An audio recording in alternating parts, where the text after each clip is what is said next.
February 18, 2026, 2:37 in the afternoon, 10 American F-16s are circling over the Yellow Sea, doing what fighter pilots have done since 1946, routine, unremarkable, completely legal. 45 minutes later, 16 Chinese fighters are in the air, a Chinese destroyer has its fire control radar locked onto a U.S. warship, and somewhere in Shenyang, a duty officer is making the worst career decision of his life. This isn't a hypothetical, this is what a real great power confrontation looks like. Not a war, not a movie, but a real-time test of who blinks first. Today, we break down exactly what happened over the Yellow Sea, why China's move backfired, and what it revealed about the true military balance in the Pacific.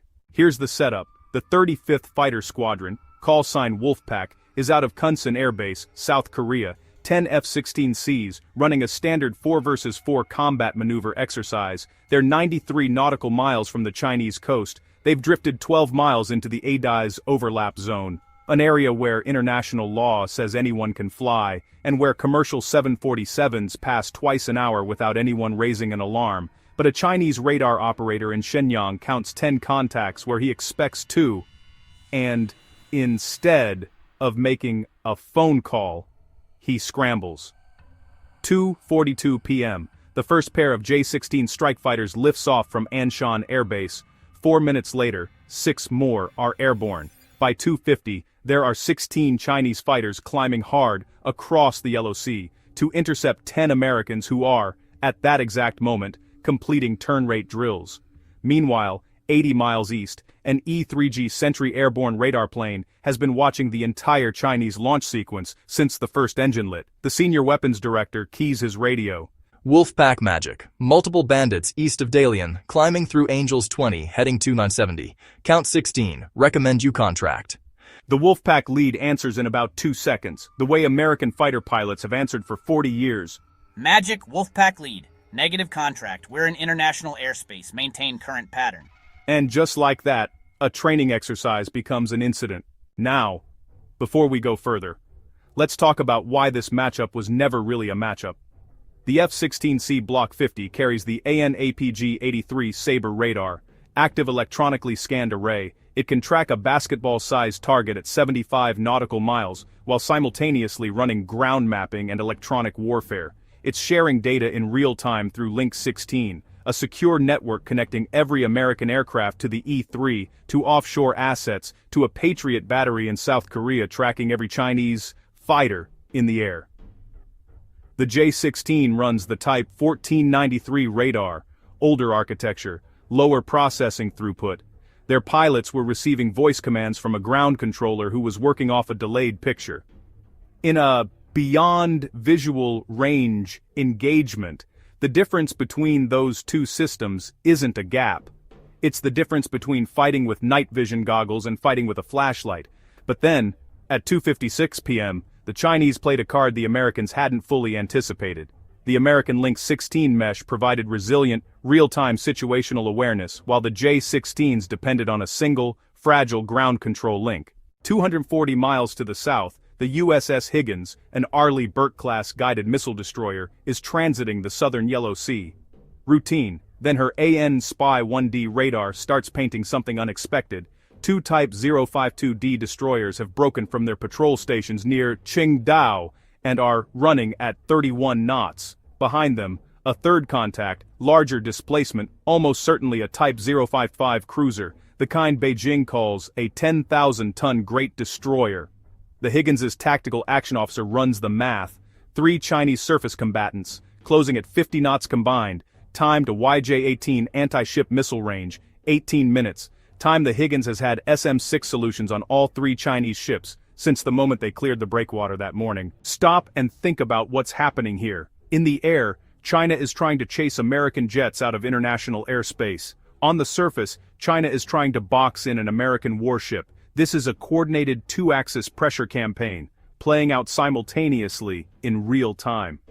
If this works, if the United States retreats, the signal sent across every allied capital in Asia is the same. American power in the Pacific is negotiable. Taiwan is negotiable.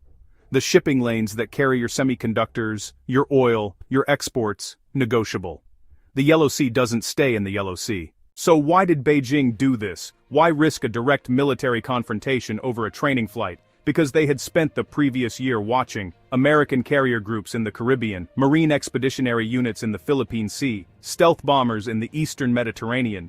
Every time Washington decided to show up somewhere, it showed up with force that Chinese planners had spent decades pretending didn't matter. Beijing's theory was simple: the Americans are distracted. Test the threshold. Push into the gray zone, hard enough to signal strength, careful enough to avoid the tripwire. Gray zone warfare is China's playbook, not a shot fired, not a treaty violated, just relentless pressure, calibrated just below the level that triggers a formal response. It's worked in the South China Sea, it worked over Taiwan in 2022, it works, until it doesn't.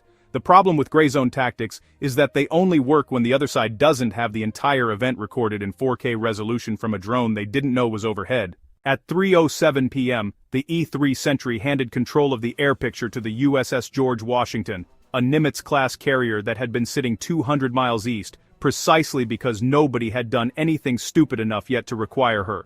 Now somebody had.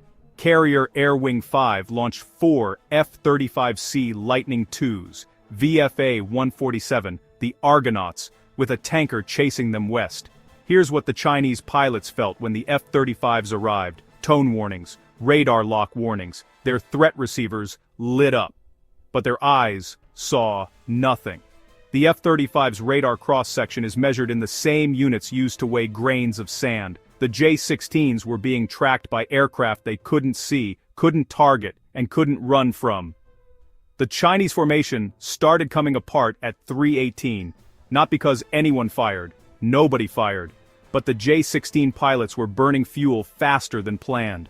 Ground controllers in Shenyang were getting ghost contacts, and senior PLA-AF officers were doing math that came out very badly. In the air, 16 J-16s versus 10 F-16s, 4 F-35s, 1 E-3, and whatever the carrier could launch in 40 minutes.